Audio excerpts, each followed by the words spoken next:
Nós estamos quase vencendo, né? O livro Seja um Líder de Verdade, do autor John Haggai, capítulo 11, de 12 capítulos, mas nesses aqui eles vão virar em 2, 3 partes, que tem bastante coisa. E eu também, agora são 8h42, eu vou até 9h15, tá bom? Vai ser bom. O pessoal aí está reclamando. Reclamando não, me lembrando que tem reunião do setor e das redes depois, né? Então, vamos lá. Obrigadinho. Nós encerramos o princípio da energia, né? E agora o princípio do poder da persistência. Pouco tempo atrás eu falei no Tadel algumas vezes sobre constância, então esse tema está bem vivo dentro de nós. E agora chegou na fase do livro que a gente fala sobre a persistência, que tem muita coisa boa aqui. Então, hoje eu vou começar a parte 1 desse princípio e depois a gente vai para a parte 2 na próxima semana. Princípio do poder da persistência, parte 1. Vamos orar? Pai, em nome de Jesus, nós queremos abrir o nosso coração para o entendimento da Tua Palavra. Nós precisamos do entendimento, Senhor, para que a gente seja pessoas que pratiquem o conhecimento, porque toda transformação na nossa vida só vem a partir da ampliação do nosso entendimento, ou da renovação do nosso entendimento.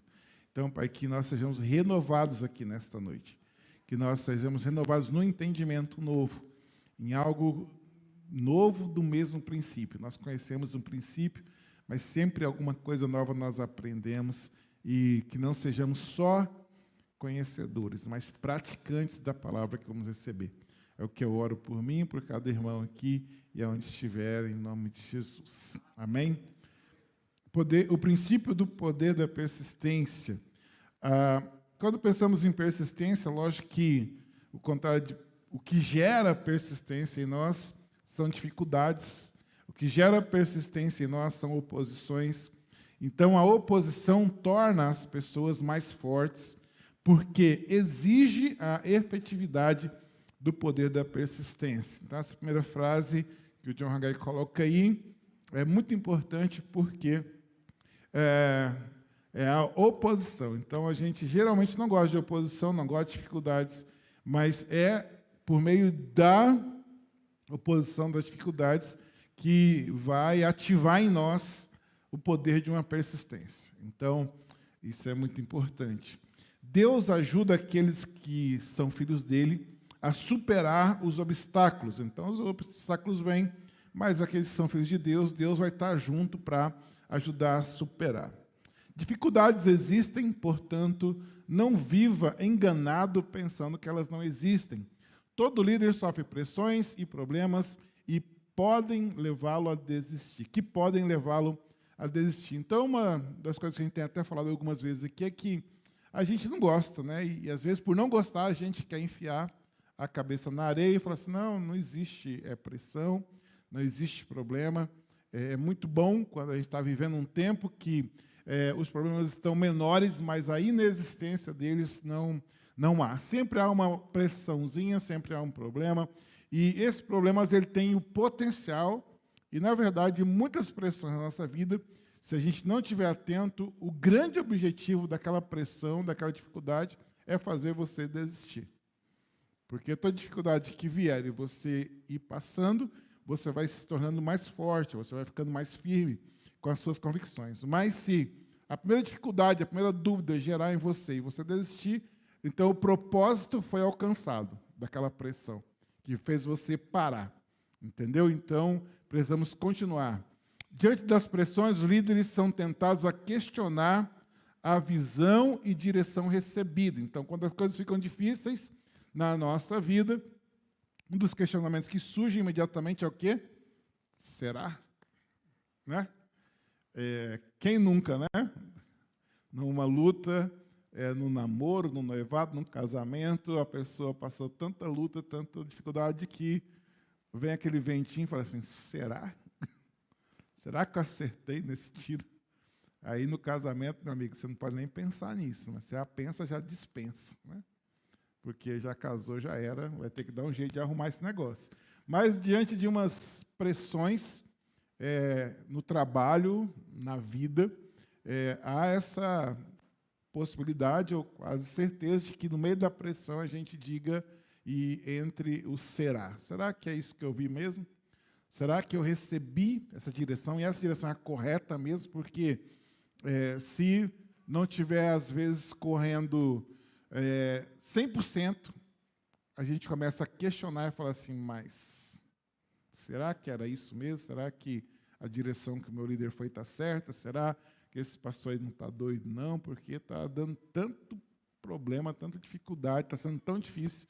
Então, as pressões têm esse poder, né, de fazer o líder questionar a visão recebida, a direção recebida. Charles Swindoll, pastor da primeira igreja evangélica livre de Fullerton, Califórnia, decidiu registrar dificuldades de que tinha conhecimento num período de 36 horas. Então, o que esse pastor fez? Ele elencou, para os menos informados, suas últimas 36 horas, coisas que ele ouviu nesse tempo que são dificuldades. Aí ele listou aqui 11, só alguns problemas eu vou ler para você. Ele listou que, no período de 36 horas, um casal da igreja internou seu filho adolescente em um hospital psiquiátrico da cidade. Uma parente de uma jovem da igreja se suicidou. Um casamento de 15 anos se desfez. A esposa saiu de casa e está vivendo com outro homem. Nasceu o filho de um casal e ele tem problemas de saúde. Uma mulher com 20 e poucos anos de idade vive atormentada por sentimento de culpa e confusão por causa de um relacionamento incestuoso que manteve com o pai por vários anos. Em uma faculdade evangélica próxima, uma jovem foi estuprada e apunhalada. O antigo pastor se sente decepcionado, abandonou a fé. Um casal de meia idade não consegue conversar sem que logo comecem a berrar um com o outro, o divórcio parece inevitável. O empresário está amargurado. Volta aqui, garoto.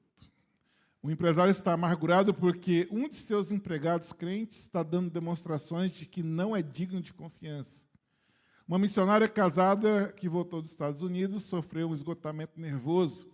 Um casal crente acaba de constatar que seu filho é homossexual praticante. A isso o pastor ainda comenta, eu entrei no carro ontem e após uma reunião que acabou tarde da noite, o motor não quis pegar. Ô, luta! E não é uma ficção, né? Foi o pastor que fez o relato. E não é diferente, a gente ouve coisa o dia todo, né? A gente ouve situações e ainda tem gente que pensa que chega a pouca coisa, liga jornal. Tá, estou com pouco problema, pouca pressão, deixa eu ir para o Globo News, que é dia e noite, só notícia ruim. Mas, assim, o líder enfrentará dificuldades, desencorajamentos, perseguição e oposição. Deus deu a visão, você estabeleceu metas e parece que será impossível, e você pode ser levado a pensar em desistir. Aprenda, oposição não significa que você deve desistir, e sim que você deve exercer o poder da persistência. Esse pastor ele foi um grande pastor, ele só relatou para ilustrar com uma verdade que as perseguições, não importa o nível de liderança que você está, os problemas, as dificuldades fazem parte da vida. Então, se você é daquele que fala assim, eu estou fazendo tal coisa, deu errado, é porque não era para fazer e já vai para outra coisa, você tem que pensar direito. Eu comecei ali num trabalho, mas está dando tudo errado, lógico que em alguns momentos, se Deus falar assim, não é, você pula fora. Mas, se não tiver a voz de Deus dizendo assim, não é, e você orar, e Deus quando está dizendo que é, você tem que enfrentar as dificuldades. Porque pessoas que não enfrentam as dificuldades, elas trocam o tempo todo. E a hora que as dificuldades aparecem, é tempo de exercer o poder da persistência. Deus nos dá a oportunidade de exercer o poder da persistência para ficarmos mais fortes, para enfrentarmos problemas ainda maiores. Deus nos dá o poder de persistir, de conseguir segurar aquela onda ali, passar por cima daquela dificuldade, porque para frente vai ter problemas maiores. Porque Deus ele nunca erra a nossa capacidade. 1 Coríntios 10:13 fala que Ele nos dá aquilo que a gente consegue suportar. Então, assim, tá demais para mim, excedeu. Deus não errou o seu nível, Deus não errou o seu ponto, o seu arroz ele não queimou, Ele sabe o que você suporta. Então, para de dizer assim, isso eu não aguento, você só, como eu preguei domingo, você está profetizando sobre você uma incapacidade que não existe. Porque Deus, toda vez que eu estou sob muita pressão, eu só pergunto a Deus, Deus está dentro do limite, né? O Senhor não erra, o Senhor nunca queimou um arroz, o Senhor não vai errar comigo, né? Deus nunca errou com ninguém, vai errar comigo. Então, assim, não é mais do que você pode suportar, e Ele também não dá de uma vez alguma coisa para você que você não possa suportar, que você não pode nem suportar, porque é muito para o seu começo de fé cristã. Deus ele é tão bom com o novo convertido. Se eu soubesse que Ele ia mudar comigo, eu ia ficar do jeito que eu era quando eu converti. Aí eu achei que eu ficando mais maduro, Ele foi endurecendo mais comigo. Deus é assim, né? Ele vai andando junto conosco também. É que a gente, quando é novo convertido, pede cada coisa, irmão. Cada coisa. Tinha vez que eu estava na igreja, assim, eu fechava o olho e falava assim, se o senhor está aqui mesmo, que eu era abusado. O senhor não está aqui mesmo? Tá, eu quero ver esse palco todo brilhando, assim. Aí que eu abri o olho, só via só o... o senhor está mesmo, hein? Para que isso, né? Acho que...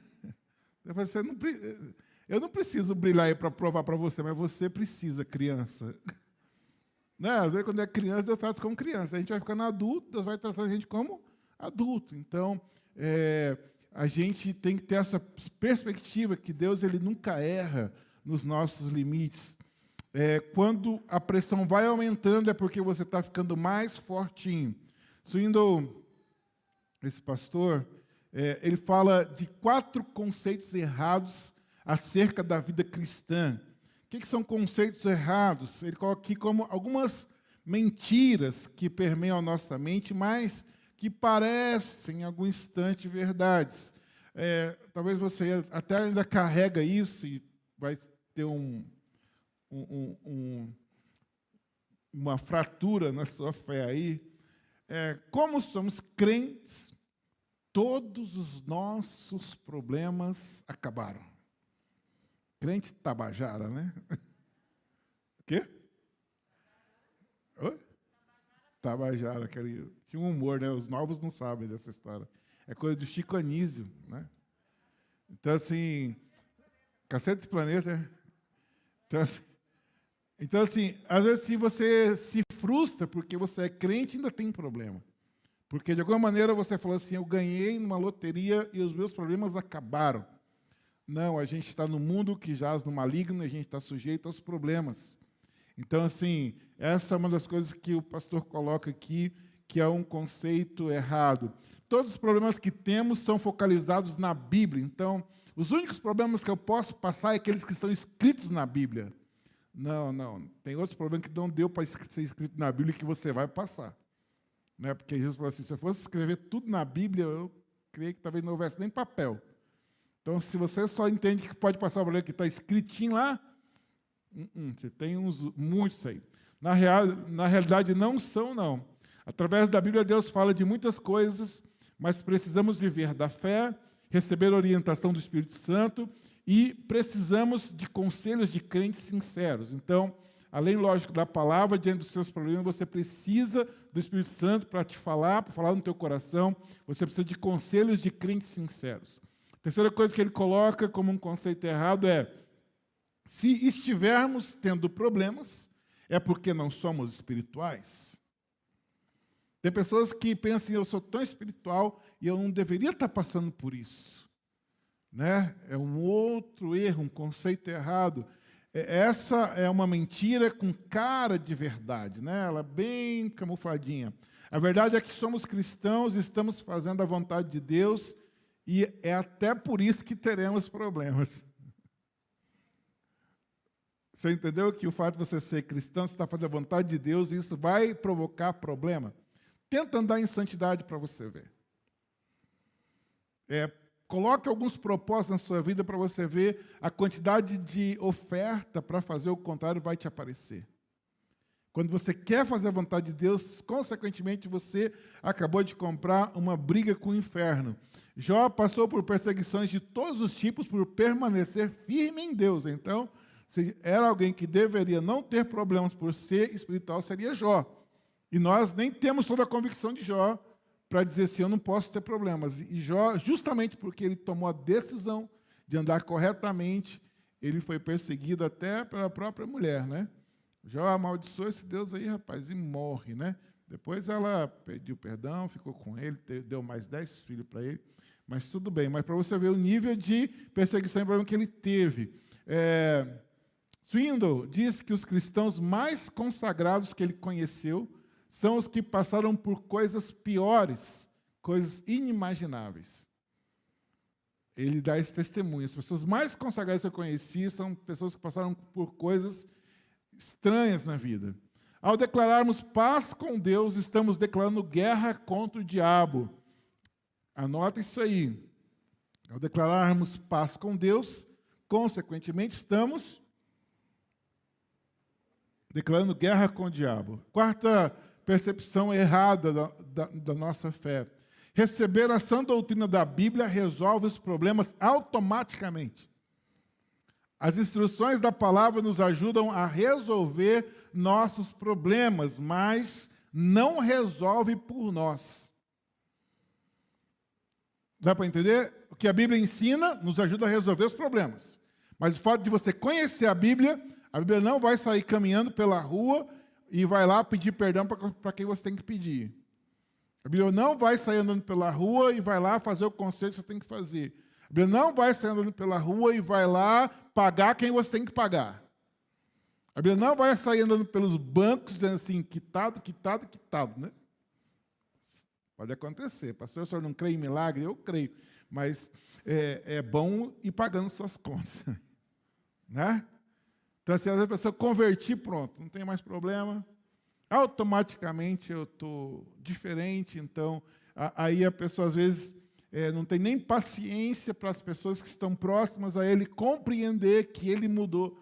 Às vezes, até a nossa conversão, a gente age de maneira errada porque nós queremos que a pessoa que nos conhece há 30 anos, viu a gente fazer de um jeito 30 anos, em 2 vezes que a gente faz diferente, a gente quer que ela tire toda aquela percepção de 30 anos e diga assim, olha como ele mudou.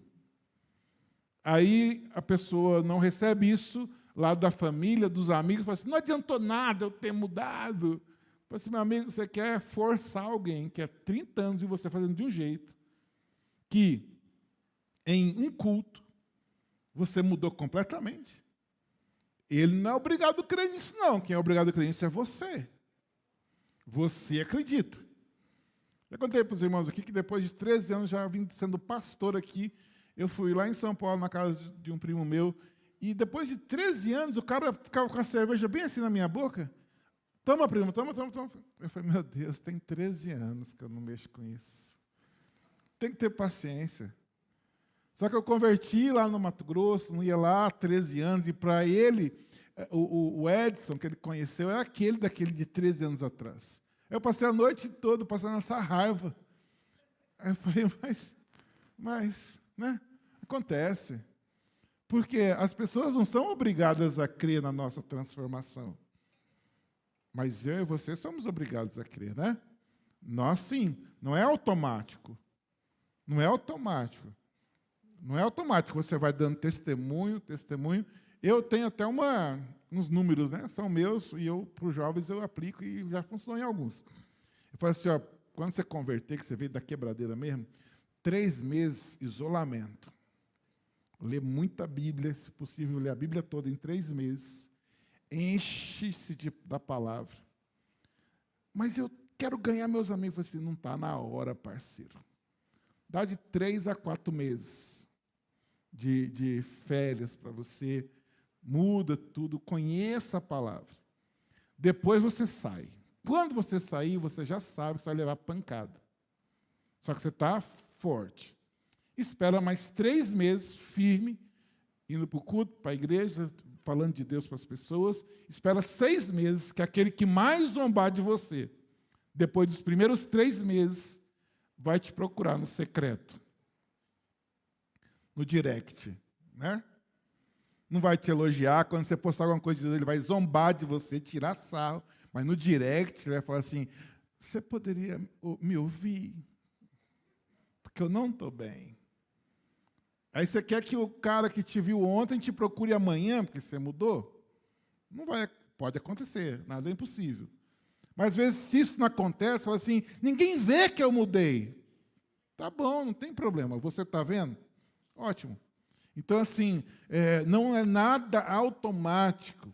Você vai, sim, recebendo a direção da palavra, você vai ter uma nova vida, mas precisa perseverar. A palavra só funciona quando colocada em prática. O apóstolo Paulo disse, em tudo somos atribulados, porém não angustiados, perplexos, porém não desanimados, perseguidos, porém não desamparados, abatidos, porém não destruídos. Segundo Coríntios 4, 8 e 9. O líder terá seus desalentos, mas Deus quer que persevere na execução da missão. Então, embora a gente vai ter os nossos desalentos, aí persevere. Deus quer que a gente persevere na execução da missão. Os outros princípios são adquiridos pelo estudo e práticas. Já o poder da persistência deve ser dominado rapidamente. Os 10 últimos capítulos que a gente leu, a gente vai aprendendo e vai praticando. Agora, o poder da persistência você tem que dominar. Você precisa desse poder hoje. Talvez hoje você já está aqui desistindo de algum projeto. E Deus está dizendo assim, não, se é a voz de Deus na tua vida, não é para desistir. Então, assim, não é uma coisa para você ficar pensando assim, deixa eu estudar persistência. Deixa eu ler 3 livros, né? Deixa eu fazer um mestrado, doutorado de persistência. Persistência é um poder, e você precisa pegar isso hoje ainda. Tem que ser algo que você domine. Não precisa muita instrução, nem simpatia, nem network, nem uma equipe de auxiliares, nem bons materiais. Tudo o que precisa é vontade de fazer. Esse poder pode ser colocado em prática imediatamente, basta determinação. É com o poder da persistência, aí vem uma sequência aí de várias coisas que você vencerá a partir do poder da persistência. Vou falar sobre 3 aqui rapidinho, e a semana que vem a gente continua com outros. É com o poder da persistência que você vencerá enfermidades. O que é vencer enfermidades? Pastor, então, é com persistência que eu venço a enfermidade, então eu vou ser curado se eu persistir. Vencer a enfermidade nem sempre é receber a cura. Vencer a enfermidade é fazer o que você tem que fazer, apesar da enfermidade. Apesar, você está vencendo a enfermidade. Se você não, eu venci a enfermidade porque eu fui curado. Deus te abençoe, que a cura venha sobre a sua vida. Mas vencer a enfermidade é você seguir a sua vida a despeito da enfermidade. Spurgeon foi um dos batistas mais conhecidos do mundo, grande escritor, e eu falo aqui, John Haggai fala um pouco acerca dele.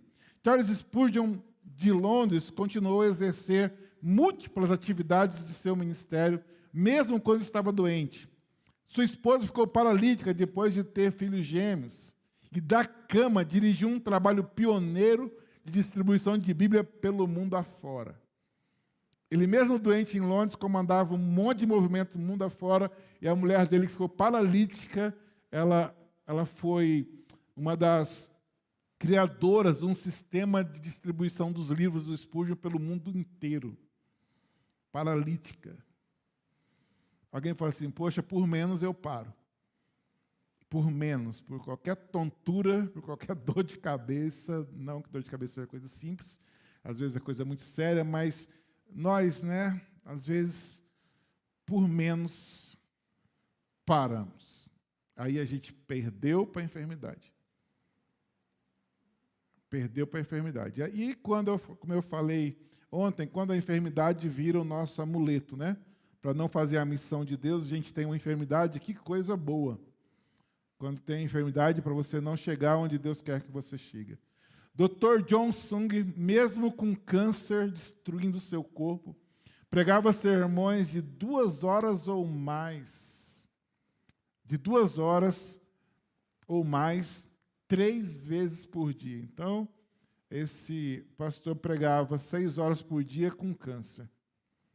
Por causa do poder da persistência, Deus pôde usá-lo para mudar a feição da China e sudeste da Ásia. E o cara morreu com 47 anos. Então, não foi um idoso doente. Ele adoeceu novo, mas mesmo doente com câncer, não foi curado do câncer. Mas mesmo com câncer, comendo o corpo dele, ele pregava a média de 6 horas por dia e fez a diferença na China e no sudeste da Ásia. Então, a persistência para vencer a enfermidade não significa ser curado da enfermidade. Significa, sim, cuidar da saúde, mas, a despeito disso, fazer a obra do Senhor. Não é? O poder da persistência vence os desejos pessoais. A frase, a eficiência é a disposição de sacrificar desejos pessoais em favor da vontade de vencer. Essa frase é importante. Todo líder vive momentos em que seria mais fácil abandonar um projeto, ceder ou procurar uma saída mais fácil. Frequentemente também ele tem de enfrentar a oportunidade de satisfazer um desejo pessoal que pode não ser um mal em si mesmo, mas que poderá prejudicar o atingimento de seus alvos. Eu entendi isso assim. Nós temos nossos desejos pessoais não são pecado. E eles são bons. São bons, são coisas que a gente gostaria de fazer, que a gente até deveria fazer. Mas quem tem uma sede pela missão, em algum momento, não o tempo todo, é capaz de abrir mão de um desejo justo, honesto, que poderia estar fazendo para fazer o que Deus mandou fazer. Quem não é capaz de abrir mão de desejos pessoais, não vai fazer a obra de Deus. Porque todo o tempo, irmãos, se você for dar vazão aos desejos pessoais, teria uma coisa melhor para você estar fazendo. Mas se você tem um foco de servir a Deus, esse grau de entrega precisa chegar no teu coração. Esse grau de entrega, a missão, a vontade de Deus, precisa chegar ao nosso coração. Mas a eficiência reside justamente na disposição de sacrificar seus desejos pessoais em favor da vontade de vencer. Vontade de vencer aqui eu posso trocar por vontade de fazer a vontade de Deus. Total dedicação a Deus e uma liderança alicerçada no poder de persistência nos leva a sacrificar desejos pessoais em favor de fazer a vontade de Deus. Terceiro, o poder da persistência vence limitações financeiras. O poder da persistência cresce sobre uma dedicação total à visão proposta. Precisamos vencer a mentalidade do cair fora. Essa mentalidade é detectada quando o líder já tem um plano para quando vier o fracasso. Aqui eu achei muito forte. O poder da persistência vence limitações financeiras. Muitas coisas não fazemos, porque antes de fazer, a gente já põe na cabeça assim, não dá porque eu não tenho dinheiro. E aí você nem tenta, né? Você nem tenta porque você já tem isso aí, não, eu vou cair fora porque não dá. Bem, fazer as coisas alopradamente não é esse o conselho, isso não é persistência. Mas uma vez que há um plano e se você consegue alcançar, não pode ser o dinheiro que pare os seus projetos. Não pode ser o dinheiro que pare os seus projetos. Pastor Poeng Shu, que faleceu há pouco tempo, ouvindo as mensagens dele sobre fé, ele, quando lançou o projeto de construir um templo enorme lá no país dele, os líderes todos praticamente não concordaram e quiseram até deixá-lo. E ele voltou para casa e falou com Deus: Deus, o Senhor mandou eu falar desse projeto aí, e agora o pessoal não quer, não. Aí ele conta que Deus respondeu para ele assim: eu mandei você fazer o projeto, eu mandei você ir perguntar se era para fazer o projeto. Aí ele conta que ele conquistou aquele prédio com o olho mais fechado que aberto. Porque como as pessoas não apoiaram, ele teve que ir para oração.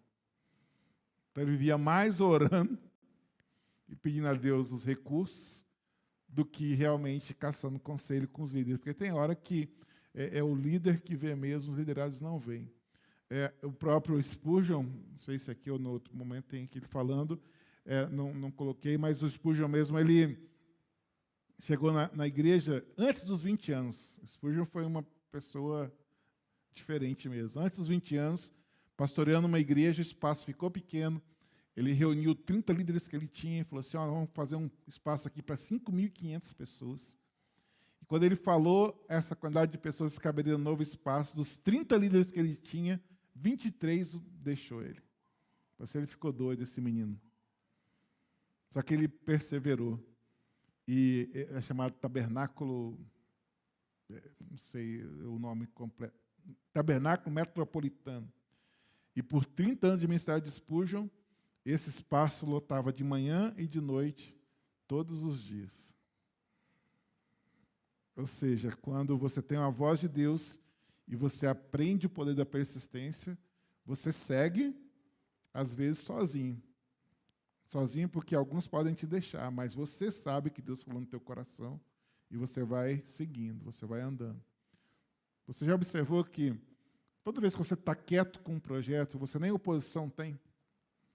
Quieto com um projeto? Não, você está sem projeto. Não tem oposição.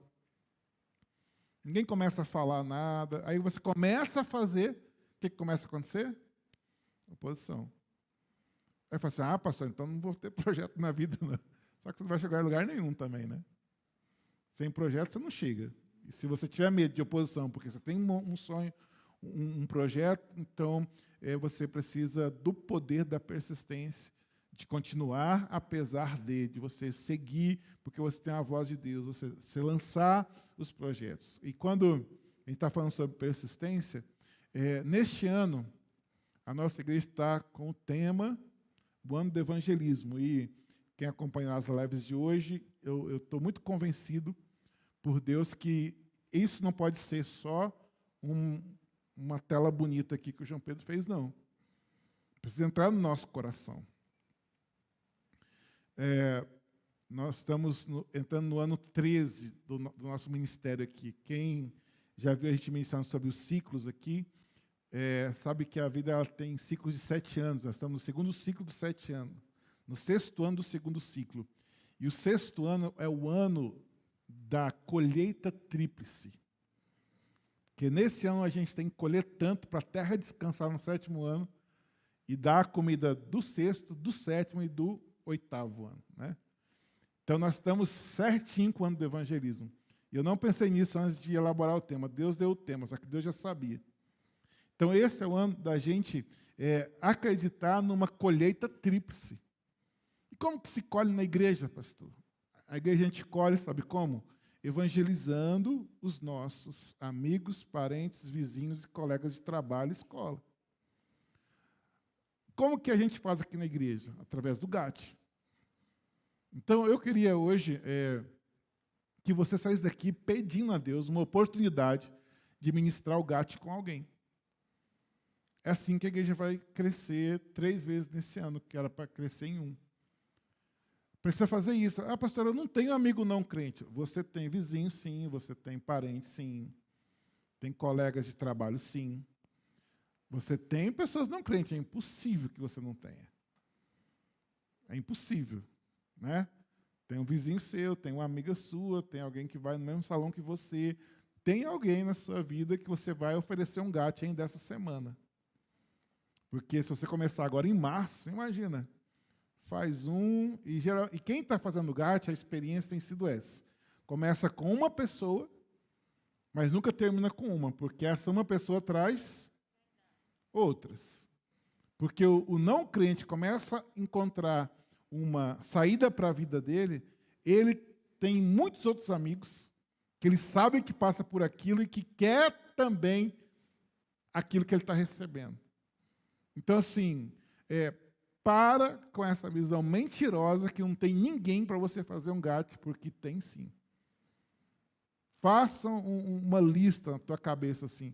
Tem um amigo? Não, amigo meu é tudo crente. Beleza, então corta. Vizinho, tudo crente? Você foi para o bairro gospel? Tem vizinho, começa a levar um cafezinho lá para ele, leva uma cocada, né? Já vende a cocada da Dani. Entendeu? Faz um contato. Não dá para também falar assim, agora eu pego ele. A pessoa está chegando 6 horas do trabalho cansado, você chega lá e fala assim, quer fazer um GAT? Assim, que droga é essa de GAT, moço? Tem que fazer o quê? Relacionamento, amizade. Aí, quando ela... E outra coisa que vai acontecer com você essa semana. Quem aqui no ambiente de trabalho nunca foi procurado para fazer uma oração para um amigo que está lascado? Falei, quem nunca? No ambiente de trabalho. Nunca foi procurado? Sempre acontece, né, irmão? Porque lá, aqueles que mais zoam da gente, por ser crente, são eles que, no sufoco, vai procurar quem? A gente. Eu oro sim, vou orar por você. Deus abençoa a tia desse cara que está com câncer, não, está com Covid. Né? Acabou de orar e falou assim, rapaz, mas eu tenho um negócio bom para você. Falei que a gente pode fazer isso aqui sempre. Entendeu? Como? A gente estuda e ora. Estuda a Bíblia com você e tal. Pega o materialzinho e já começa o GAT no outro dia. Olha, se você é crente mesmo, você é, por isso você está aqui hoje, isso muito de você que está em casa também acompanhando. Olha, você é procurado por pessoas, só que ele não sabia como colher. Não sabia como colher. Agora, minha amiga, abra quantos GAT você puder fazer. Se você não puder, chama um parceiro do PG, que é mais fraco. Você não conseguiu nada, eu estou com uns 10 aqui, faz com aquele ali. Entendeu? Vamos, irmão, vamos. Senão, daqui a pouco já é o mês 6, daqui a pouco é o mês 7, mês 8, mês 9, daqui a pouco acabou o ano e não aconteceu nada com você. Não aconteceu nada no seu PG, não aconteceu nada na sua rede, está com os mesmos problemas, com as mesmas pessoas. Sem o GAT funcionando, não tem PG que cresce. Não tem PG que cresce sem evangelizar. Vira bons grupos de comunhão, bom para café, para pão de queijo, é muito bom para isso. Mas não é para isso que tem PG nessa igreja, não, irmãos. Não é para isso. É para evangelismo, crescimento, multiplicação. Então, com muito amor, que eu vou orar esse mês, no nosso mês dos pastores. E uma das orações é que eu e você sejamos convencidos que oportunidades não podem ser perdidas. E você tem a arma correta para usar hoje. Ofereça GAT. A pessoa, eu não tenho nem a noite livre. Não precisa, GAT não precisa ser à noite. GAT pode ser na hora do almoço, né? Marca de almoçar junto. Não precisa ser também 3 horas falando para a pessoa. Vai lá, fala 1, 2 versículos, irmão. O GAT seu pode demorar 4 meses, não tem problema não. Ensina um versículo, 2, ora. Oração também não precisa começar lá pela Coreia e vir até o Brasil, não. Ora pelo cara ali, ó. Acabou o almoço, almoça, deixa ele dormir um pouco, senão vai ficar com raiva de você. Sabe, tem jeito, só que tem que ter habilidade. Eu estou aqui terça-feira para quê? Para ensinar. Tadel é para ensinar. Então, tem como fazer GAT no almoço, no lanche da tarde, chegar mais cedo, falar assim, vamos marcar meia hora mais cedo no trabalho. Algum jeito tem. Algum jeito tem. Basta que você bote isso no coração e peça a Deus. Deus, envia. Envia. Depois você começa a olhar com o olho vigilante. Porque se pedir para Deus enviar e ficar assim, ó, Deus está enviando, você não está vendo. Pede e abre o olho. Onde que está? Quem está junto comigo nisso aí? Vamos fazer GAT adoidado, né? Que Deus vai nos enviar. Fique em pé. vamos orar. Tem bastante coisa sobre persistência e de eu falar isso com vocês aqui é porque é persistência. Porque eu estava orando e falei assim, não pode ficar só na tela, né? Tem que levar a efeito no evangelismo. Tem que levar a efeito, né? Tem que fazer em nome de Jesus isso acontecer. Pai, em nome de Jesus, eu quero te agradecer porque o Senhor nos desperta, o Senhor nos abre os olhos, ó Pai. Meu Deus, porque nós precisamos ouvir a voz do Senhor e ver também os teus movimentos. Pai, hoje nós entendemos que neste ano do evangelismo tem um movimento do Senhor a favor do crescimento desta igreja. Não é um movimento humano, é um movimento do Espírito, Deus, que vem sobre nós, nos convencendo, nos ajudando, nos dando direção, Pai, e nós sabemos aonde nós queremos chegar. Nós queremos, ó Pai, que neste ano a gente faça centenas de GATs. Centenas, Pai. E desses muitos, Pai, serão frutos, serão membros dessa igreja, serão discípulos desses irmãos. Pai, eu já te peço que nessa semana ainda, Pai, aconteça esse procurar de pessoas atrás desta membresia da igreja. Que haja procura, seja no nível de famílias, seja no nível de trabalho, de amigos, aonde ele estiver, Pai. Ele vai ser procurado, ele vai ver o movimento do Senhor para que ele faça GAT, evangelize pessoas, ganhe pessoas, cuide bem delas, até chegar ao batismo. Oh, Deus, eu já profetizo aqui, cada um aqui, Pai, batizando pessoas nesse ano. Quero profetizar, Pai, pessoas aqui que nunca trouxeram ninguém para ser batizado. Essa seca acabou. Porque esse ano, Pai, vai acontecer. Esse ano vai acontecer. Que essa sede seja gerada em nosso coração. E eu determino, no nome de Jesus, porque isso é vontade do Senhor, que todos nós saímos do nosso lugar para ir fazer o que o Senhor mandou fazer, que é pregar o Evangelho a toda criatura. Que essa palavra ela seja viva em nós. Pai, que a seca de almas na vida desse irmão, dessa irmã, acabe hoje. Em nome de Jesus. Amém. Aplauda o nome do Senhor. Deus abençoe. Boa reunião a todos.